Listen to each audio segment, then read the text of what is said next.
It's important that these books reach kids, or at least are made available to kids, not necessarily to undermine the work of traditional history textbooks and the teaching of history, but to supplement it and to show that there are all kinds of perspectives, that history isn't one thing.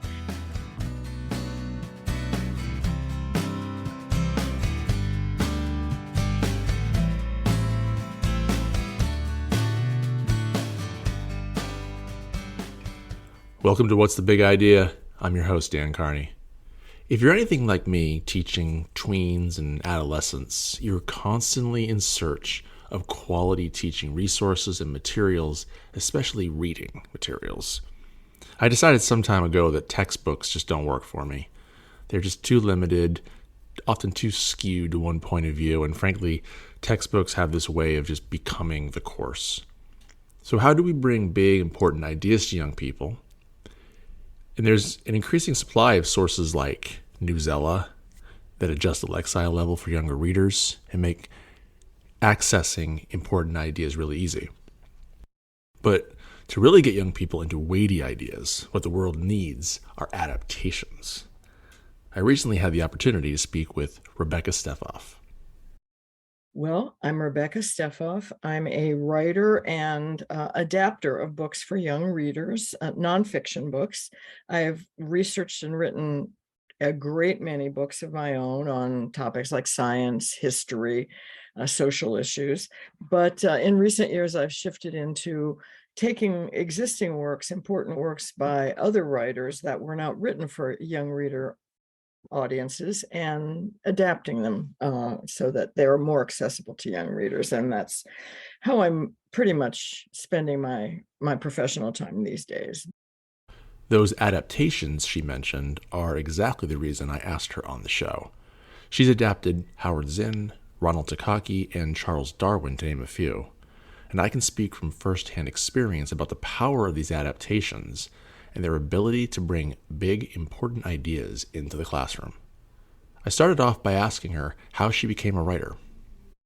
I was a writer as a kid. I mean, I always wanted to write. I remember the moment when I was in the 5th grade when I belatedly, apparently, because I guess this is something that occurs to many people earlier, when I realized that books came from people, that there were specific people, authors, that were connected with the making of books.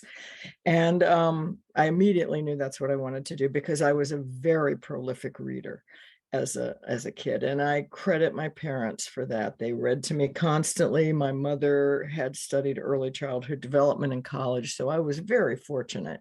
I got that boost of interest in reading early on, and it translated into an interest in writing. So yeah, I was constantly writing little stories and talking about being a writer. And I started writing for publication when I was in college.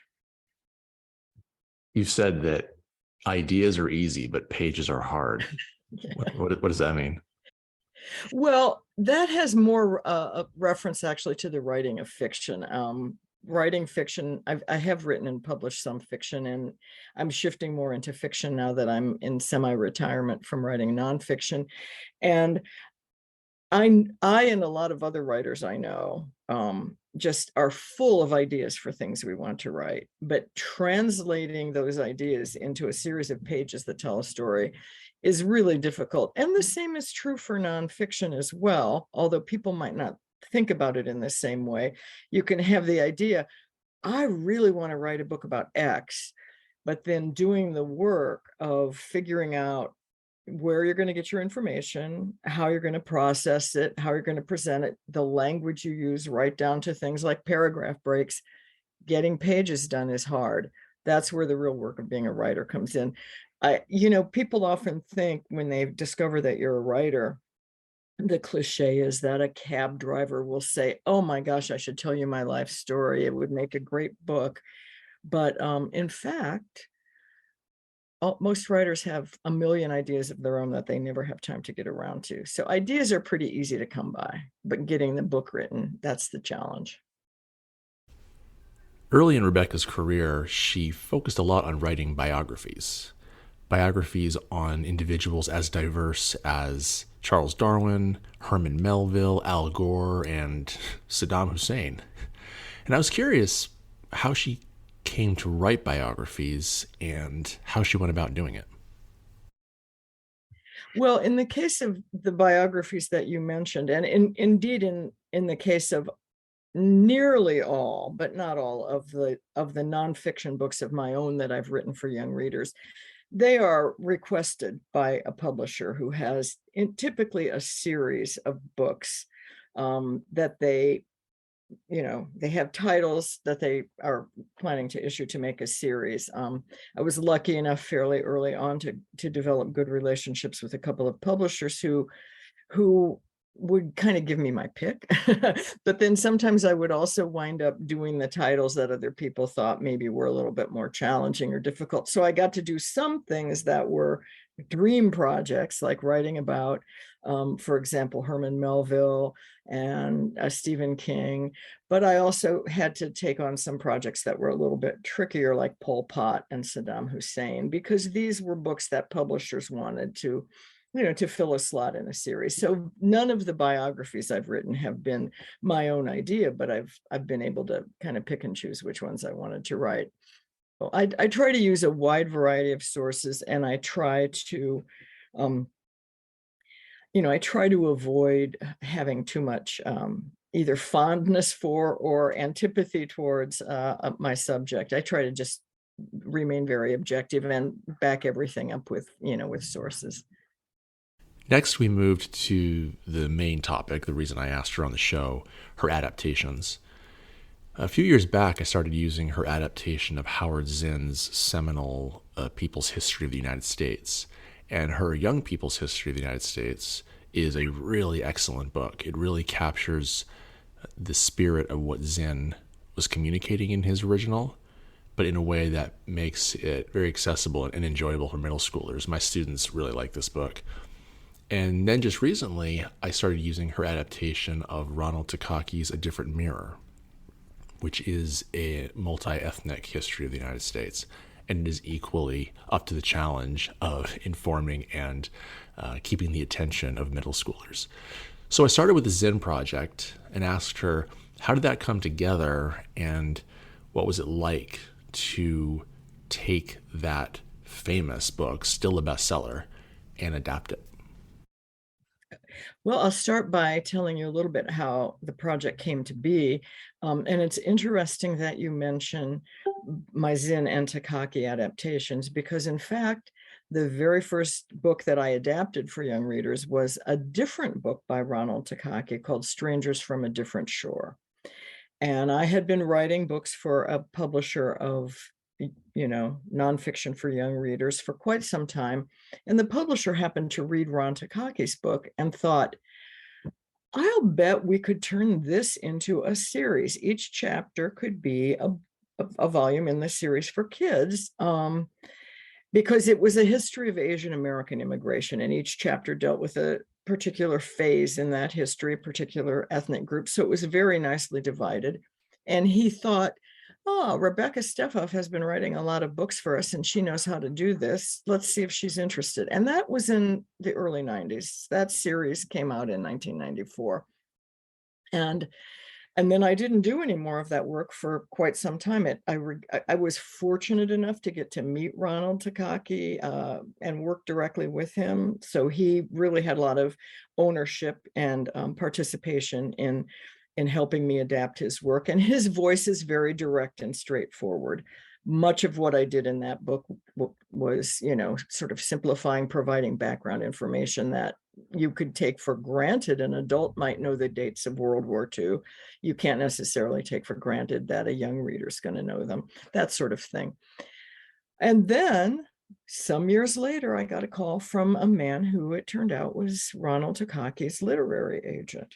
He was also Howard Zinn's literary agent. And my former publisher had negotiated with this agent the process of getting Ron's book adapted. So when Howard said, people keep asking for young readers' version of the People's History, but I don't have time. Maybe we should find someone to do this. the agent spoke up and said, I think I know someone. And that's how it came about. And when I was approached about whether I would be interested in adapting the Howard Zinn People's History of the United States, I was a bit intimidated. It's a big, important book. I felt that, I was kind of being given a heavy responsibility. Fortunately, Howard Zinn was a remarkably generous and thoughtful person, and he was still around at the time when that adaptation happened, and he answered questions, he reviewed the work, he signed off on it, and made me feel that he endorsed the work. So that's how the project came about. As for the process, Actually, but how did it feel to send that first draft to Howard Zinn and wait for his response? I was extremely nervous. I felt that I had done a good job, but one of the things that an adapter does is leave out a lot. You just cut a lot from the parent book, whatever that parent book might be. And as a writer myself, I know that, you spend a lot of time and energy researching material and crafting a flow and, making your sentences and paragraphs kind of your little babies. And to have somebody come along and just red pencil a whole chunk of your book, I was very nervous about it. Next, we discussed the process of adaptation. And this is something that I've sort of mentally reverse engineered a few times on my own, having had the Zinn original and her adaptation, the Takaki original and the adaptation, and sort of thinking about both of them as I'm prepping for my own students in my own class. And I was really fascinated by this part, listening to Rebecca talk about the steps she takes, the techniques she uses in taking longer, richer, more difficult texts and adapting them in a way that maintains the energy and spirit and main ideas of the original. My primary goal is to try to preserve as many of the writer's actual words as possible, and as much of their voice, their tone, their spirit as I can. At the same time, obviously, you have to make changes. And so the process is kind of the same for all of the adaptations I've done, including adapting Charles Darwin, who obviously was writing in the middle of the 19th century, and his book is famously very long, although it's considerably shorter than he thought it would be, but it's still quite long by modern standards. So the first step is read the book and determine what are the core elements of each section that have to be kept and what can be gotten rid of. And in some cases, there are whole chapters that can be gotten rid of. When I adapted Jared Diamond and when I adapted Darwin, I eliminated whole sections. Well, for reasons that, they were not exactly the same reasons, but these were things that were not necessary to the argument of the book. They were kind of extra information that could be streamlined. Usually it's more a matter of taking part of each section out. So I make the cuts, I develop an outline that shows what I'm taking out and also what I'm adding in, because often I do things like pull little sections out to make a sidebar, or I add more subheads, those kinds of things that make a book a little bit more heavily formatted for young readers, a little bit more inviting and accessible. With you don't want to have too many pages of just unbroken text. And then I send that to the author. If the author's still alive, I will say that Charles Darwin was the most cooperative of any author I've worked with. I never got any notes from him, but I sort of send in an outline that says, here's what I'm taking out, here's what I'm changing, and here are some questions that I have. I need to explain this a little bit in a little bit more basic terms to young readers. Can you, give me some information? So that's the first step. And then the writing. And it typically goes through a couple drafts. My first drafts tend to be a little too reverential. I do find it very difficult to take the words of someone like Howard Zinn and start mucking about with them, cutting things and changing them. So sometimes I'm a little too cautious. And then I'll get feedback from the author and generally the publisher as well, and find places where maybe I need to take more out or make things clearer. So it's a little bit of an ongoing dialogue, but I'd say 90% of the work gets done in the first draft. And it's mainly about trying to keep as much as I can, but always trying to shorten things to meet a much smaller word count and to keep the core story clear. It's been a pleasure to work with so many great books, but it always feels intimidating. Yeah, do you mind if I highlight an example? I would be delighted if you did that. So I'm just going to go right at the beginning of the Zen book, actually. It's one of the opening paragraphs, but I think it illustrates one of the things that you do so well. I can speak to it as a teacher who's used it and how it helps me bring these ideas to the students, but in a way in which I can move along. So Zinn wrote, he's writing about the Columbus encountering the native populations on the Bahama Islands. And Zinn wrote, these Arawaks of the Bahama Islands were much like the Indians on the mainland, who were remarkable, European observers were to say again and again, for their hospitality, their belief in sharing. These traits did not stand out in the Europe of the Renaissance, dominated as it was by the religion of popes, the government of kings, the frenzy for money that marked Western civilization, and its first messenger to the Americas, Christopher Columbus.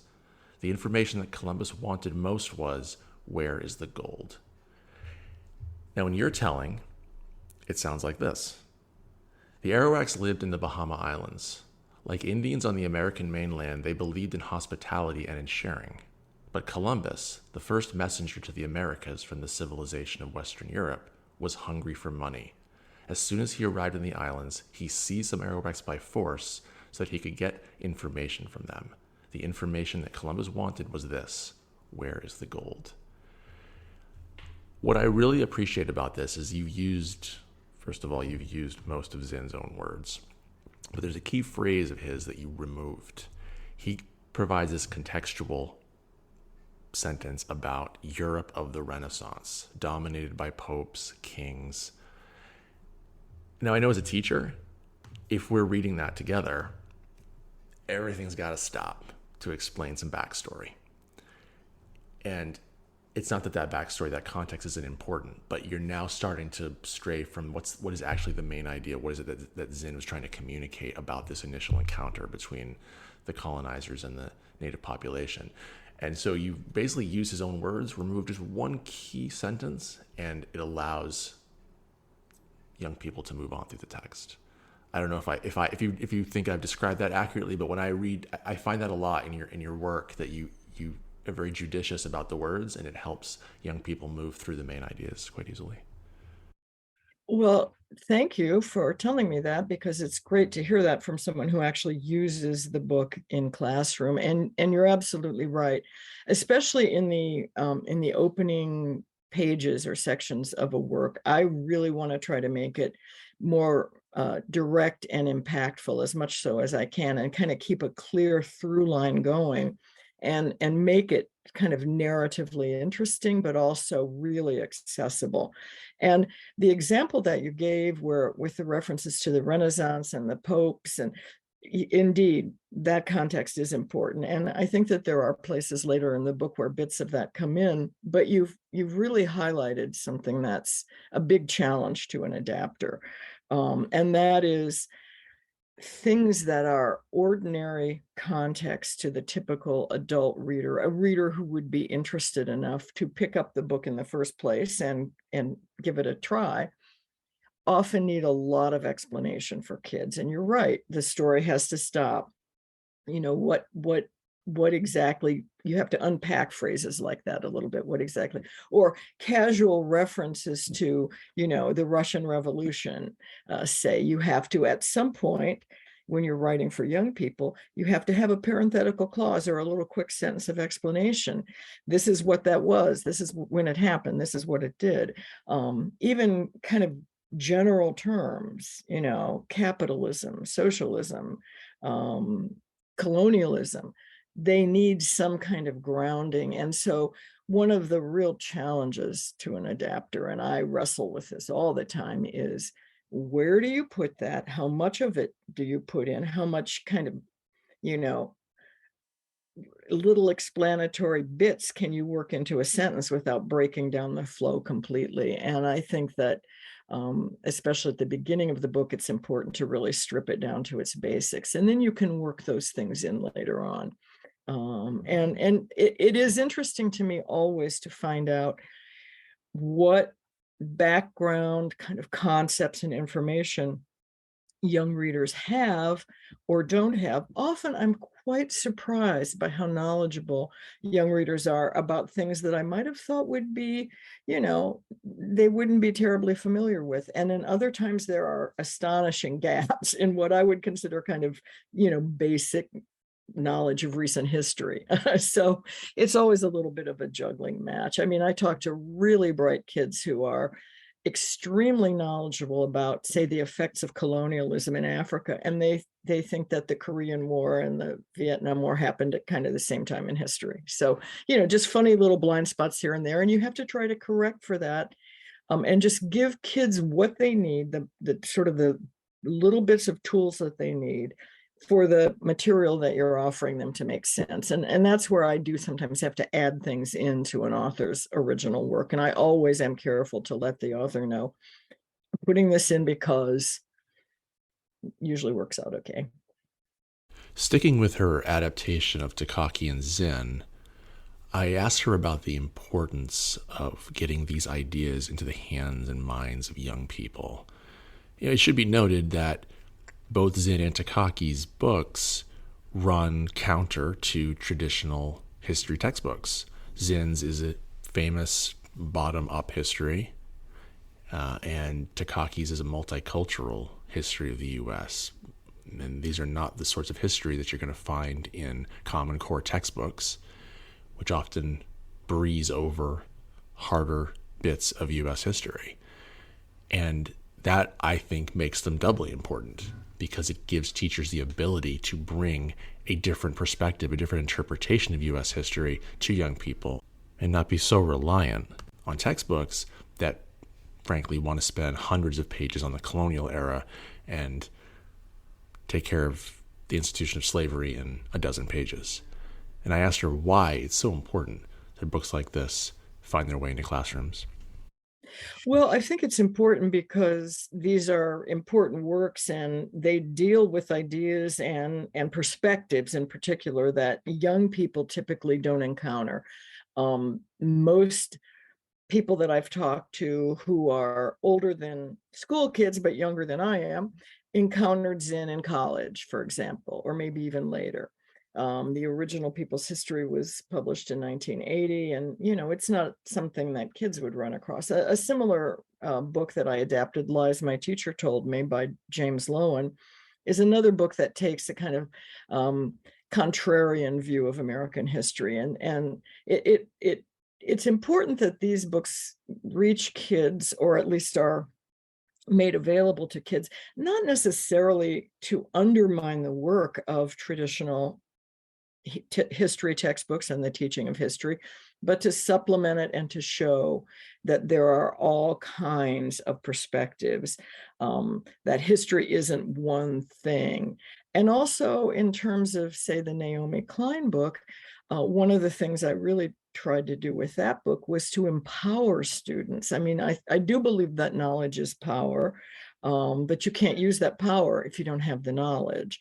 And one of the things that was real central for both Naomi and me in the writing of How to Change Everything, which is based on a number of her own previously published works in social justice and environmental writing, but I contributed a lot of original material too. One of the things we really wanted to do was to center the activism and effectiveness in the world of young people. So I think that there are multiple reasons why it's important to get big ideas into young minds. Just to let kids run up against the fact that there are multiple ways to look at a historical event. That's kind of a radical and eye-opening revelation. And And I think, Howard Zinn was often criticized in his lifetime, and his book has been criticized since his death, that it is as one-sided as the history that he criticized. And he would laugh at that and say, of course it is. That's the nature of history. Every historian, every writer on a complex topic picks and chooses what they tell and how they tell it. And the more perspectives young readers can be exposed to, the better, because it all helps feed your critical thinking skills. Yeah, historical interpretation. That's what history is. Exactly. But Exactly. The old saying is history is written by the winners. Well, yes. sometimes it is, and sometimes it's written by the resentful losers, and sometimes it's written long after the fact by people who weren't there at all. But the point is that there are many, many, many ways to tell the story of history. And I think it's important for young people to have exposure to as many different ways as possible. Yeah, Takaki describes the master narrative, that how American history is usually told, and that permeates so much of American society. It's funny when people get so upset about Zinn, who's, as you say, he's offering the contrarian point of view. What do you make of the book ban craze? Remember when President Trump began the anti-critical race theory crusade, Zinn was actually one of the books that was mentioned in his initial speech. I'm curious what your thoughts are on efforts to censor books like Zinn, but also all these other books, LGBTQ, race, identity books. What's your perspective?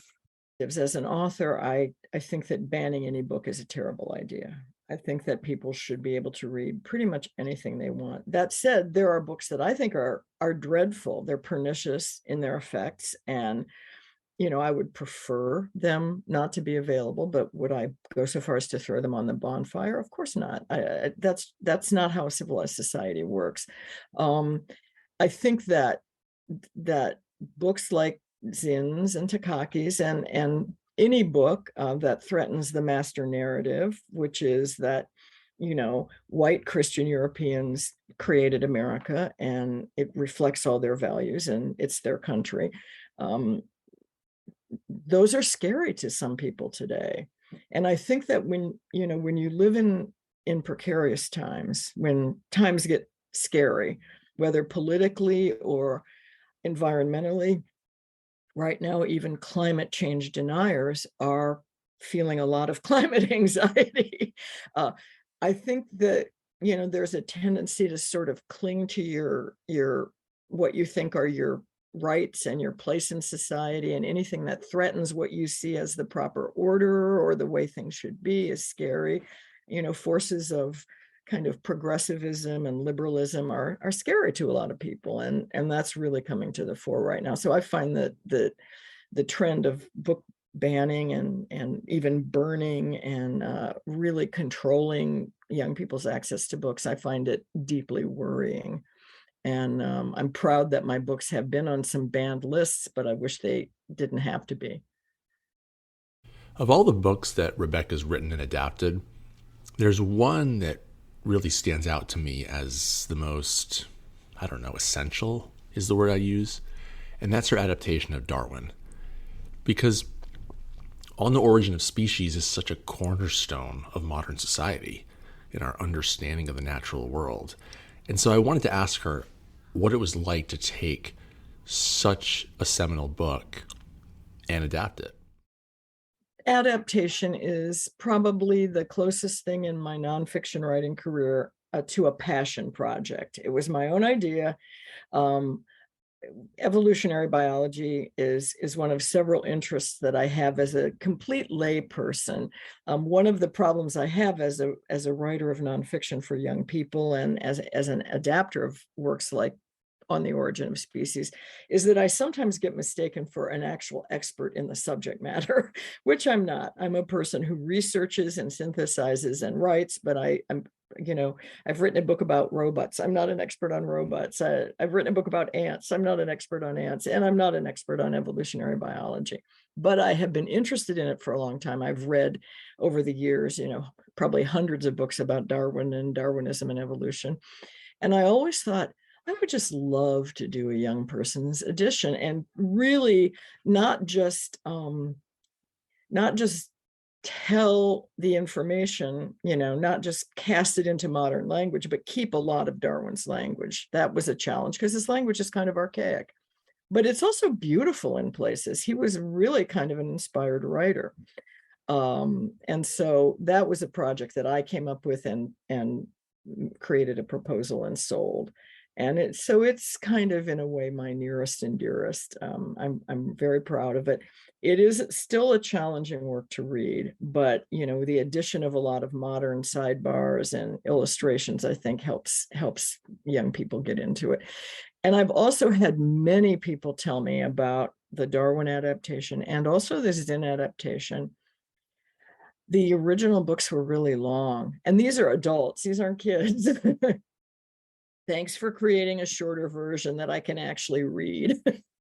I've had that same thought actually a few times about, I think you said too somewhere about Darwin that not just for young people, there's probably a lot of people that would like to read this book because they're not going to read The Origin of the Species. And the same with, Zinn's book is it 800 pages long, and your book captures the main ideas in a much more concise way. And so I would recommend them to anybody. Oh, well, good. Thanks. I do think of them as crossover books in that way. I mean, they're not written in the language of, early childhood reading. They're books that anyone could read and not feel that they were too young. It's mainly in the amount of information and the way it's presented and the language is simplified a bit. But yeah, I like to think that any interested adult would find them compelling reading too. But the Darwin, of course, there was no problem with dealing with the author, and the book has been in the public domain for a long time, and so it was up to me to do it if I wanted to do it. Right, the public domain. I didn't think of that, of course. So that was it's just open and available for you to. Oh, for anyone. And there have been, annotated editions of it, and a graphic novel adaptation, which I thought was a pretty brilliant idea. My goal was to create a version that would be still pretty much as Darwin wrote it, but just streamlined and simplified in the same way as my other adaptations. A different approach would have been to say, I'm gonna write about everything that Darwin wrote about, but in completely modern language. And that's not what I did, but that has been done too.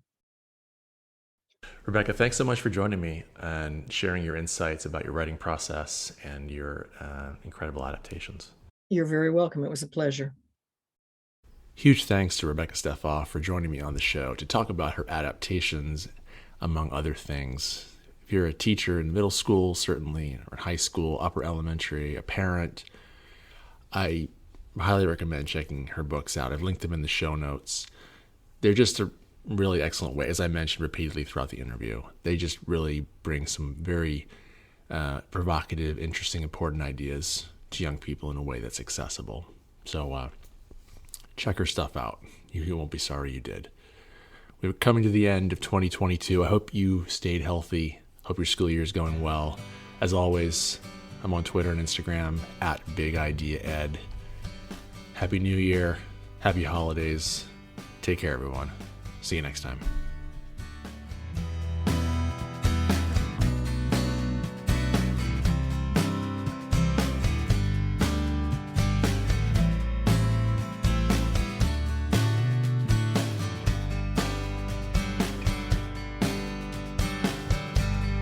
Hoy es el día que extraño ver.